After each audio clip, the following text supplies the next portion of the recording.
The 500L is basically a brand new Fiat that we're bringing to the United States, and the vehicle offers a lot to really expand what the 500 family has become to be known here.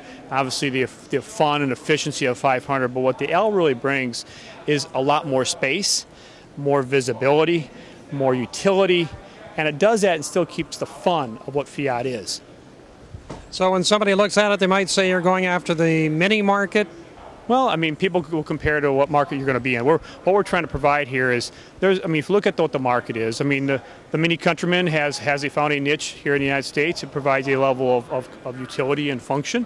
But what Fiat 500 represents is really, it's a different type of market, but it provides what 500 can be. So right now we offer basically the 500 in multiple flavors. We offer essentially in the coupe. It's really a four-seater.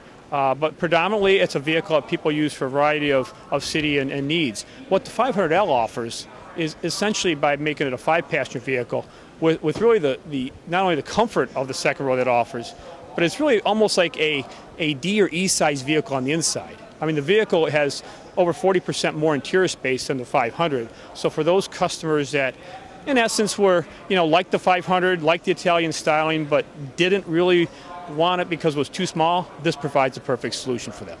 I think it's 104 horsepower, the regular two-door 500. So what are you doing to beef up this one if it's that much bigger, 40% bigger, as you point out?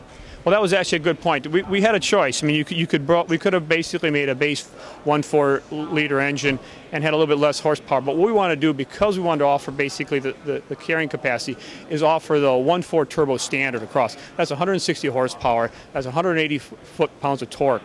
And essentially that gives you a 0 to 60 in the mid-8s, and that's across all vehicles. And we match that up with a 6-speed manual or a 6-speed DDCT transmission, so you get the optimized fuel economy.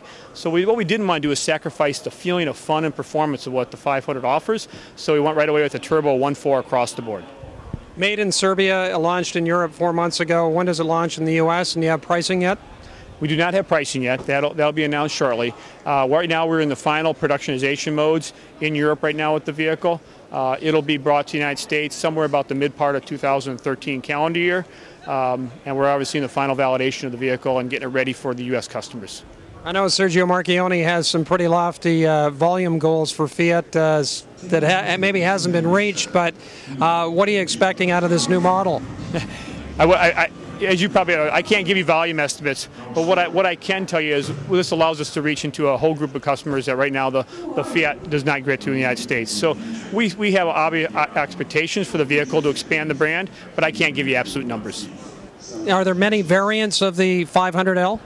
Yeah, the 500L comes basically in a pop, and a sport, and a lounge, as we want to offer different features to our customers. And we also showed here the trekking model here today too, that gives a little more of a rugged feel.